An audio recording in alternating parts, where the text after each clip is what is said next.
Hello everyone, once again I welcome to the day number 19 vocabulary, and it's gonna be once again very useful to you, so please watch this video till the end.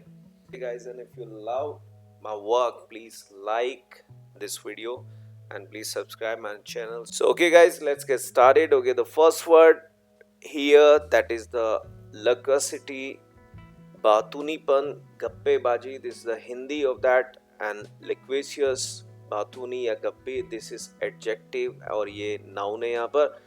I was victimised all the time by his loquacity, यानी मैं हमेशा शिकार हुआ था, victim हुआ था, all the time, हर वक्त, by his loquacity, उसके बातूनीपन से, उसकी गप्पेबाजी से. Hemant became the loquacious on this topic. वो बड़ा ही बातूनी हो गया, यानी बहुत ही ज़्यादा बातचीत की उसने. ओके, बहुत ही बातूनी हो गया उस टॉपिक पर. Second word is ग्लिप. It is an adjective, चिकनी चुपड़ी बातें करने वाला, या फिर बहुत ही ज़्यादा फ्लर्ट, धारा प्रवाह. एक ऐसा व्यक्ति को भी ग्लिप बोलते हैं जो कि बहुत ही ज़्यादा आउटस्पोकन होता है और कई बार उसमें ऑनेस्टी नहीं होती और वो केयरलेस बातें कर बैठता है, तो उसको भी ग्लिप बोलते हैं. That is he is a glib man. और no one was convinced by his glib answers and explanation. और उसकी जो मतलब चिकनी चुपड़ी जो आंसर था, या फिर जो धारा प्रवाह आंसर था या एक्सप्लेनेशन थी, उससे कोई भी कन्विंस नहीं हो पाया था. Third one is incorrigible. Adjective है, सुधारिये, यानी जिसको सुधारा ना जा सके उसको इनकॉरिजिबल बोलते हैं. जैसे her husband is incorrigible flirt, तो उसका हस्बैंड एक ना सुधरने वाला फ्लर्ट है, यानी जो सबके साथ फ्लर्ट करता है, दैट इज इनकॉरिजिबल.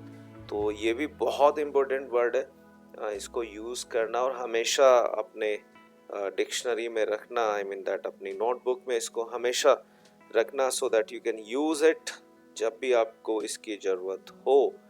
बिकॉज देखिए दोस्तों, बार बार मैं आपको बोलता हूँ कि जितनी अच्छी वोकैबुलरी आपकी होगी, जितने ज़्यादा से ज़्यादा शब्दों को आप सीखेंगे, उतनी अच्छी इंग्लिश आप बोल पाएंगे या फिर यूज़ करेंगे, या फिर उतना ही अच्छा आप कर सकते हैं. तो इनकॉरिजिबल पर्सन और incorrigible behaviour is bad and impossible to change और इम्प्रूव, यानी एक ऐसा व्यवहार, एक ऐसा व्यक्ति जिसको हम ना बदल सकें. तो ओके, जैसे हम बोल देते हैं भाई राजू इज इनकॉरिजिबल लायर, ठीक है, इस तरह से भी हम, यानी वो ना सुधरने वाला झूठा है जिसको आप सुधार नहीं सकते. नेक्स्ट वन देखिए, ऑक्यूलर, दैट इज एडजेक्टिव, दृष्टि संबंधित, यानी आँख से जो हम देखते हैं उसकी दृष्टि, विजन, ओके, उससे संबंधित, आई साइट से संबंधित, ठीक है, वो उसके लिए ऑक्यूलर हम यूज करते हैं. That he has ocular problem, उसको दृष्टि संबंधित समस्याएं हैं. एंड फ्रेंड्स देखिए fifth one, that notorious, adjective है, बदनाम या कुख्यात. यानी देखिए कोई चीज़ अगर फेमस होती है, कोई व्यक्ति होता है फेमस किसी चीज़ के लिए, तो वो पॉजिटिव में होता है, लेकिन अगर नेगेटिव में कोई चीज़ बहुत ज़्यादा पॉपुलर है तो उसको नोटोरियस बोल देते हैं. That son is very notorious. And that we can give the example, जैसे Muzaffarnagar is notorious for crime, and but Muzaffarnagar is very popular and very famous for that sugar production and this kind of thing, ठीक है, तो notorious हम बोल देते हैं. 6 one देखिए, rebel राउजर, that भीड़ को भड़काने वाला, हु इज अ रेबल राउजर, यानी राउज करता है, भड़का देता है, उत्तेजित, तो उसको हम ये, दिस इज द फ्रेज, इसको नाउन की तरह यूज करते हैं.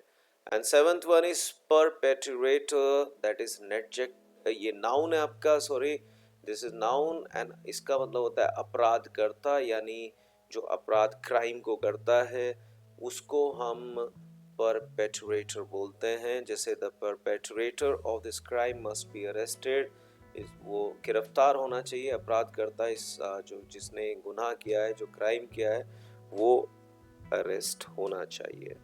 8 देखिए, सफिस्टिकेटेड, दैट इज एडजेक्टिव, जटिल या बौद्धिक रूप से प्रभावशाली. जैसे I never enjoy reading the sophisticated novels, यानी मैं जटिल नॉवेल्स को पढ़ना पसंद नहीं करता, और she is very beautiful and sophisticated, यानी वो बहुत ही बौद्धिक रूप से प्रभावशाली और सुंदर है। इस तरह के सेंटेंस हम बना सकते हैं। And the ninth one is contemptuous. Contemptuous का मतलब होता है तिरस्कारपूर्ण। तिरस्कारपूर्ण यानी he is openly contemptuous of all the major political parties, यानी वो बिल्कुल खुले रूप से तिरस्कारपूर्ण है सभी बड़ी पार्टियों के प्रति।